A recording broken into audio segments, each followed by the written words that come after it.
Hi there, art lovers. St. Paul is a town that appreciates all sorts of art in traditional settings, like here at Lower Town's AZ Gallery, and public art outdoors, like the whimsical Western Sculpture Park, the artistic touches on the Wabasha Street Bridge, and all those statues of famous dudes all over town. And just like when they built that bridge, new projects are designed with art in mind. Such is the case with the Central Corridor Light Rail Trail. We're going to find out more about public art on the Central Corridor, and in just a bit, we're going to meet some artists putting their art on the line. If you've made your way through the construction along University Avenue lately, you've seen an exciting example of public art. These wild creatures, galloping across several buildings on the Strip, are the work of artists Mike Fitzsimmons and John Grider, known together as Broken Crow.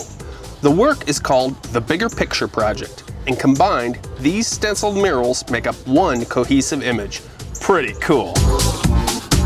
I'm in the shadow of one of these fantastic murals, here with Laura Zabel, Executive Director of Springboard for the Arts, an arts development organization here in St. Paul.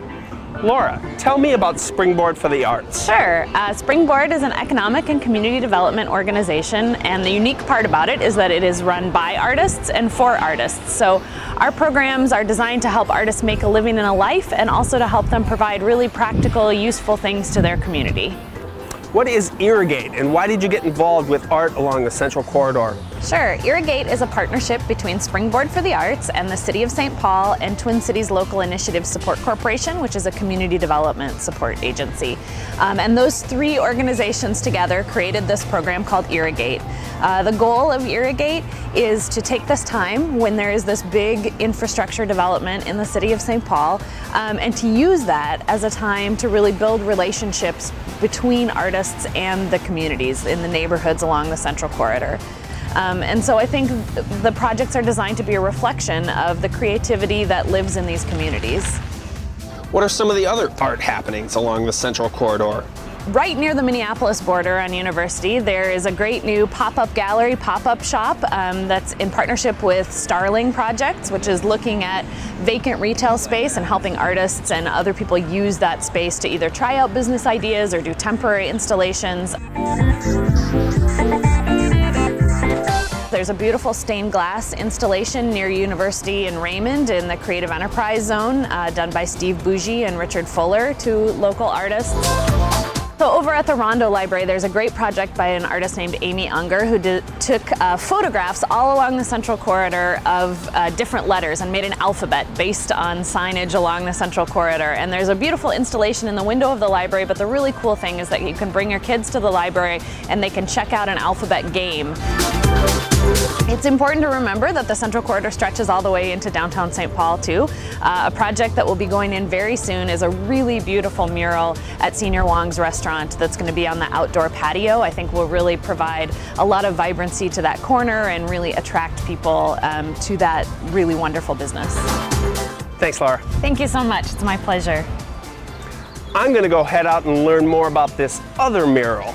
Now we're all looking forward to this construction being finished, both to ride the train and see some great art along the way. But don't be fooled, the art is happening right now. The folks at Springboard saw this vast blank wall along 4th Street in downtown as a potential spot for a Central Corridor artwork. Artist collaborative Dim Media was more than happy to fill the void. So just what goes into creating a piece of public art? I'm here with Dim Media to find out. This is artist Joe Lipscomb, one of the creative types behind this work. So, Joe, how did Dim Media get involved with art along the corridor? Well, we take a look at the Springboard for the Arts website pretty often, and we stumbled upon this Irrigate grant, which the goal is to connect artists with small businesses. We followed the instructions through them, and we're able to earn some money for a grant.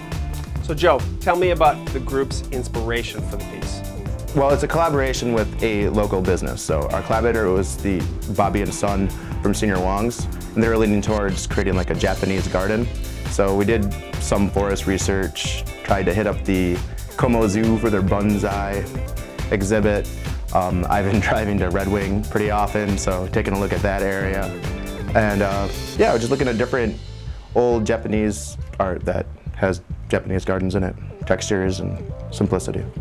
So when people come down to 4th and Robert Street and take a close look at this piece of art, what are some of the things they're going to see?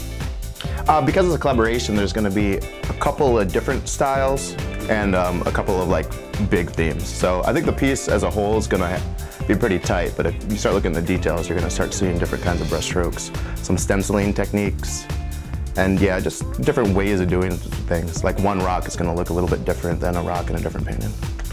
Tell me about Dim Media. Dim Media is Charles Detton, Blaine Garrett, Ivy Sindregis, and myself, along with our intern Sandy Anderson. And we just work on collaborative art projects. So oftentimes it's artwork, like paintings and sometimes murals, but other times we do zines or children's books, write stories. So the next time we see you guys, you'll be hanging this piece at 4th and Robert Street. Well, that's right, and we're looking forward to having a decent reception, get some of our DJ friends to play. Senior Wong's has some great drinks and food.